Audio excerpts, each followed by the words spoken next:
John, good to see you. Today we get to talk about 5 year-end money moves for a better 2025. The end of the year is always a great time to start thinking about your finances for the upcoming year. So we are sharing 5 tips to help get us on track for 2025. Tip number 1, perform a budget checkup and shore up that emergency fund.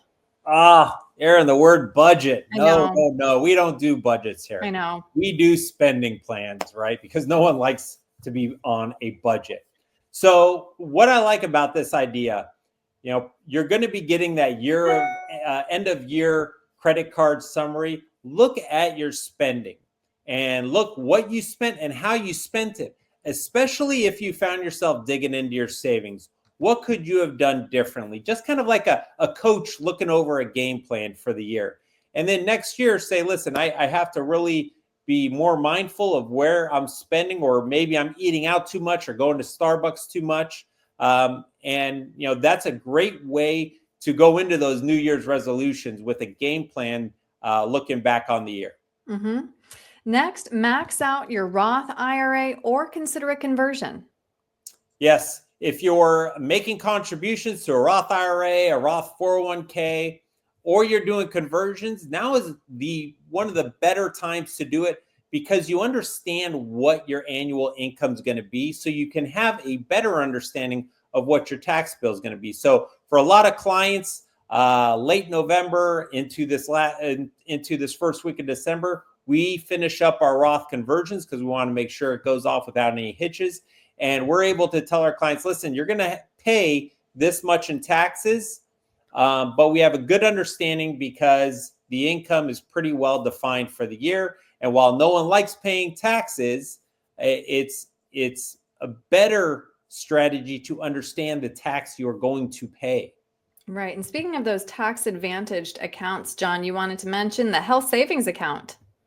Yes, and we're not going to go too deep into this, but if you qualify for a health savings account, and you have the ability to make extra contributions before year end, remember, this is the triple whammy. You get the tax deduction for making the contribution. The money within the HSA grows tax free, and then as long as you make a qualified withdrawal for a medical expense, it comes out tax free. The triple tax trifecta whammy.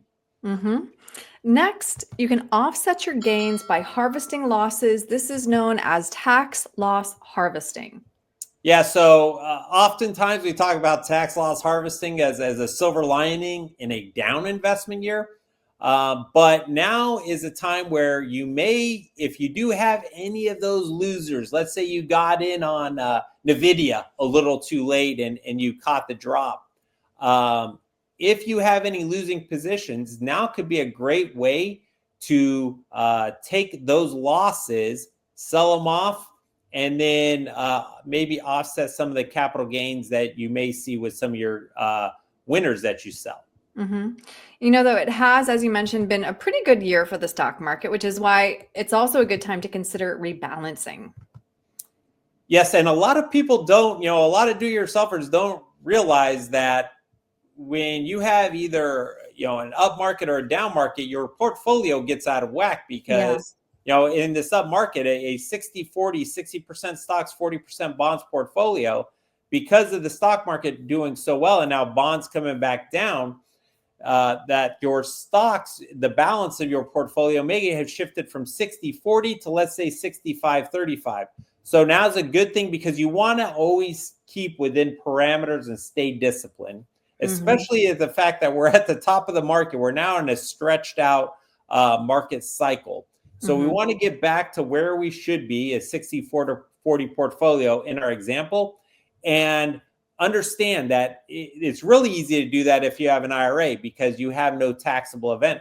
But if you have that non-retirement brokerage fund, that joint account, that trust account, you have to understand that when you rebalance and you sell some of those stock positions, you're going to incur capital gains. So be very mindful of whether it's short-term or long-term capital gains. And like we said, this is where the tax loss harvesting may come into play, because you want to try to offset some of those winners with any losers that you may have. Right. And then last, of course, it is the end of the year. This is when a lot of us like to donate to charities. And if you are charitably inclined, you may want to consider a qualified charitable distribution. Yes. So again, qualified charitable distributions, extremely powerful, but they're only for people over age 70 and a half. So especially if you haven't taken out your required minimum distributions this year, perfect time to take out a qualified charitable distribution. What this is, it's a distribution from your IRA, and it's going to go, the money is going to go straight to the charity. So you're either going to have it preferably in a check directly to the charity that you will then forward to them. And what that does is any IRA distribution, let's say, let's use the RMD example. You had to take out a $5,000 RMD still. You have that check written out to the charity for $5,000. You satisfied the RMD, and that $5,000 distribution is basically dollar for dollar off the book. So it's like it never happened, and the charity makes out also. It's such a great strategy, such a win-win. And John, I know it's something you're passionate about too, tax planning and charities. That's totally John. So we're going to do a separate breakout video on that strategy, including a couple more for people who are charitably inclined.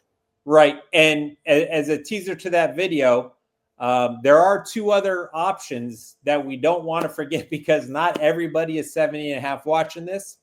Number one, you could increase your contributions to your charity or church of choice in December. And this is really a strategy to where you haven't itemized yet. You're still in that standard deduction, but you're really just at the top, and you just want to, you maybe want to offset some of those gains. So you're going to make extra contributions. Maybe instead of your 2025 contributions, if you have the ability, you're going to make your 2024 contributions right now.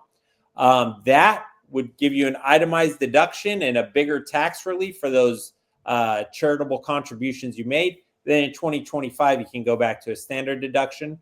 Two other options you have, if you have highly appreciated stock and you want to get that deduction, gift the highly appreciated stock. That's also a way to rebalance your portfolio.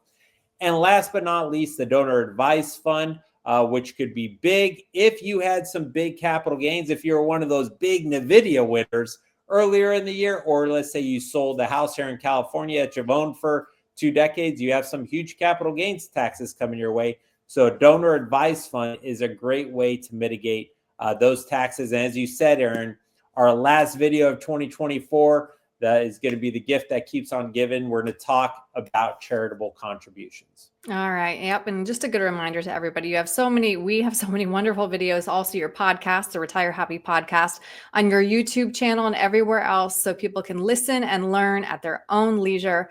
John, though, if somebody wants to reach out directly to you, what's the best way to get a hold of you? Yeah, well, you can always visit our website, www.gosecurus.com. And while you're on the website, we have tons of podcast videos. Our contact information is there. And speaking of contact information, you can go over to the Contact Us tab, where you can schedule a 20-minute conversation phone call where we'll answer any general questions you may have, or you can schedule a 1-hour complimentary vision and clarity consultation. Great. John, thanks so much for your time today. I appreciate it. Thank you, Erin.